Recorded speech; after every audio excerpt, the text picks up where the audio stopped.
Hello again guys, welcome to a new video and a short one again.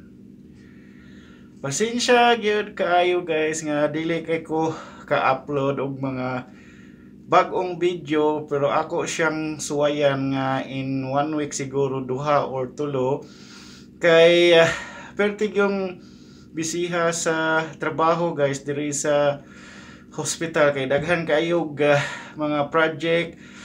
O bago ko magsugod sa akong project, ako pang i-disinfect ang sahog o floor.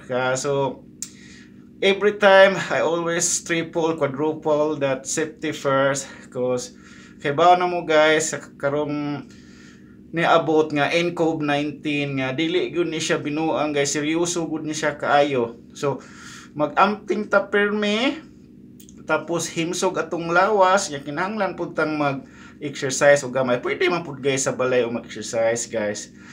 Og maayong udto Pilipinas, maayong gabi Canada. So karon guys atong i-check na pud ang kuan, kay nagkuan na pud ko scrubbing and waxing, pero kining area ha mo na siya pinaka main area, kay mo na siya entrada sa OR ug ang ilang front desk nga ana sila mag-booking o ikuan ang mga pasyente. So atong i-double check guys kung kuan na ba, kay magdaghan pa kog buhaton, ako pa pud tong ibalik ang mga gamit. So we'll double check.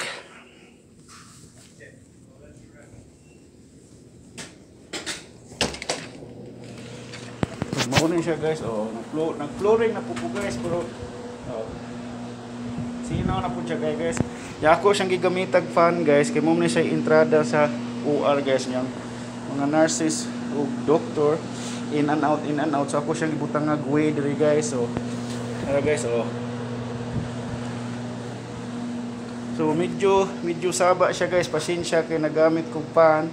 So bago ibutang na kog butang ang mga gamit, so have to double check everything karon musud ta sa main desk sa OR guys. So mo ni siya guys, sinaw na pud guys ang sahog guys, kini guys naman ni maayo guys, hala naman ni siya nadaot naman ni mo ni lang main OR diri guys, main OR. So okay na guys, ako na siyang i-double check, everything is good to go. Anak ko guys, ako gina siyang i-double check bago na ko ibalik ang mga gamit. Yeah, so pasensya gyud kayo, pertig na kong bisiha sa trabaho, daghan kayo project, nag-abot ang project guys. So mas gustuho na siya nako guys nga mag-abot ang project basta naalay extra sa akong run. Tapos atong i-double check again kung pwede na ba ang sahog. Guys, so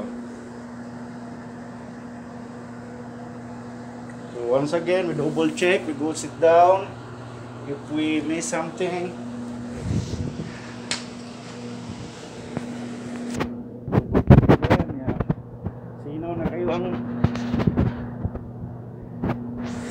Sinaw na kayo ang sahog guys. Sinaw pa sa kong hulo guys. So yeah, and